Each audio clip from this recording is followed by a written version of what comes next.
I always believed my marriage was built on trust. Then one ordinary evening while I was taking out the trash, my elderly neighbor stopped me with fear in her eyes. She looked around to make sure nobody was watching before quietly saying, "I need to tell you something. Every time you leave for a business trip, a man comes to your house at exactly 10 p.m. I wanted to laugh. I wanted to believe she was mistaken. But that one sentence planted a seed of doubt that refused to disappear.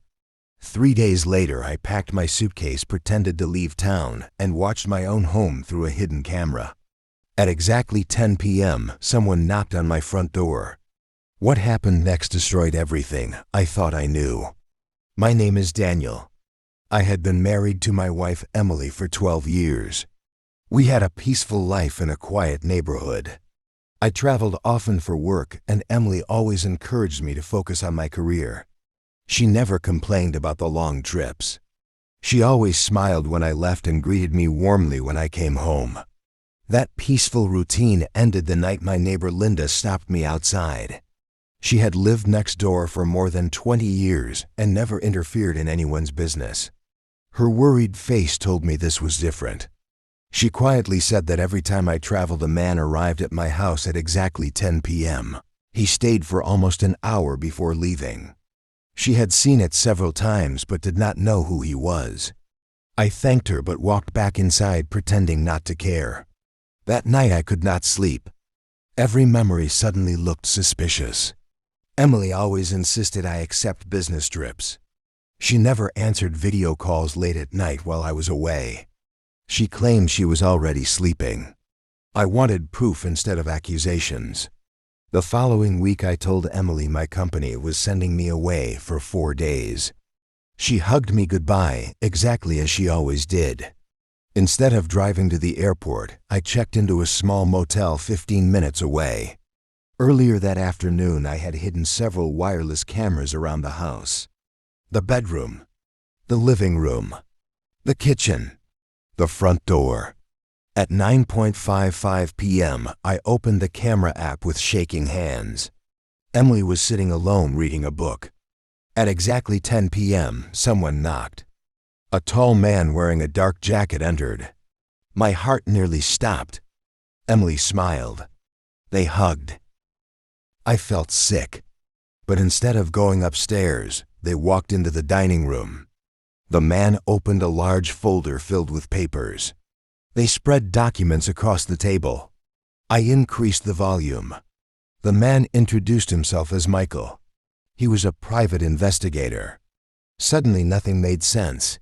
Why would my wife secretly meet a private investigator whenever I traveled? For the next 40 minutes they discussed old photographs, bank records, and handwritten letters. Then I heard something that completely changed the story. Michael said he believed they had finally found the person responsible for stealing money from my late father's company many years ago. Emily quietly replied she wanted to surprise me only after they had enough proof. My father had died believing one of his closest business partners had betrayed him, but nobody could ever prove it. Without telling me, Emily had secretly spent almost 2 years investigating the truth. Every meeting happened only when I was away because she wanted the investigation to remain completely secret. I sat frozen in silence. I realized I had doubted the one person who had never stopped believing in me. But the biggest surprise was still waiting. Michael suddenly received an alert. Someone had entered my father's abandoned warehouse. He believed the missing financial records were hidden there. Emily immediately grabbed her keys and left with him. Curiosity defeated caution. I followed them from a distance. The warehouse looked abandoned.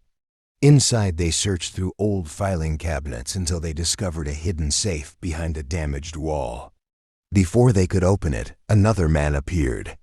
It was Richard, my father's former business partner, the man my father had trusted for decades. Richard admitted he had stolen millions from the company and spent years destroying every piece of evidence. He thought nobody would ever discover the truth. He demanded the documents and threatened both of them. Before anything worse could happen, police officers rushed inside. Michael had already informed them. Richard was arrested on the spot. Inside the safe, investigators found original contracts, financial records, and signed confessions linking him to years of fraud.